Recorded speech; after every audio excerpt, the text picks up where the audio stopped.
ବାତ୍ୟାର 7 ଦିନ ବିତି ଯାଇଥିଲେ ମଧ୍ୟ ହୋଇପାରୁନାହିଁ ପୁନରୁଦ୍ଧାର।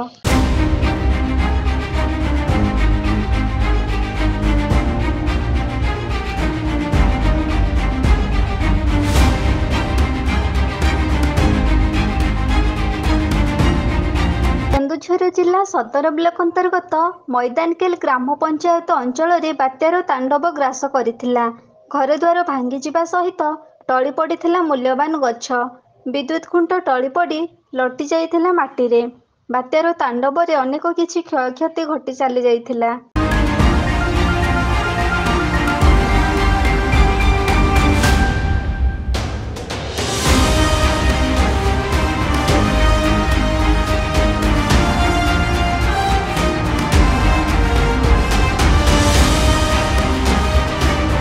ଆଜିକୁ 7 ଦିନ ବିତିଗଲା। ବାତ୍ୟା ସିନା ଚାଲିଗଲା, କିନ୍ତୁ ବାତ୍ୟାର ବିଭୀଷିକାର ମାନଚିତ୍ର ଏବେ ବି ପରିବେଶକୁ ବନ୍ଦୀ କରି ରଖିଛି। ଭୂମିରେ ଶୋଇଯାଇଛି ଅନେକ ମୂଲ୍ୟବାନ ଗଛ। ବିଦ୍ୟୁତ୍ ଖୁଣ୍ଟ ବିପଦସଙ୍କୁଳ ଅବସ୍ଥାରେ ଚାହିଁ ରହିଛି ମାଟି ଉପରକୁ। ତାର ସବୁ ଭୂମିରେ ଗଡ଼ି ଛଟପଟ ହେଉଛି। କେବେ ଏସବୁର ସମାଧାନ, ସେହି ଅପେକ୍ଷାରେ ସମସ୍ତେ।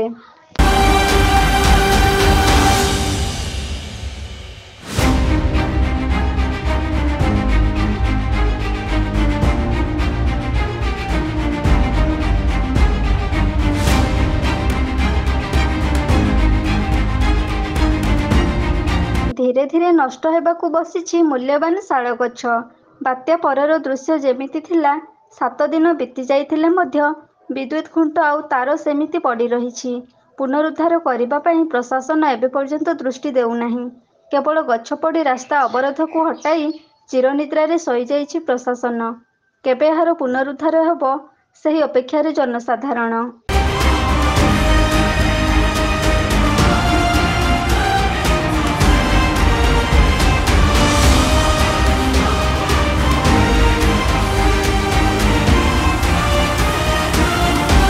କାହାକୁ ଦେବେ ଦୋଷ?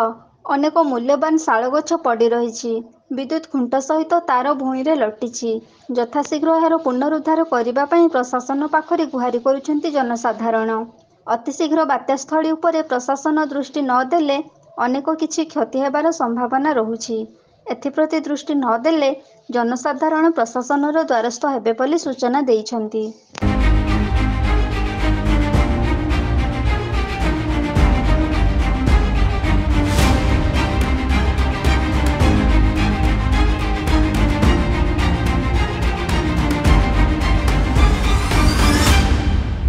ସଦରରୁ ରମେଶ ଚନ୍ଦ୍ର ନାୟକଙ୍କ ରିପୋର୍ଟ, ଏବି ନ୍ୟୁଜ୍।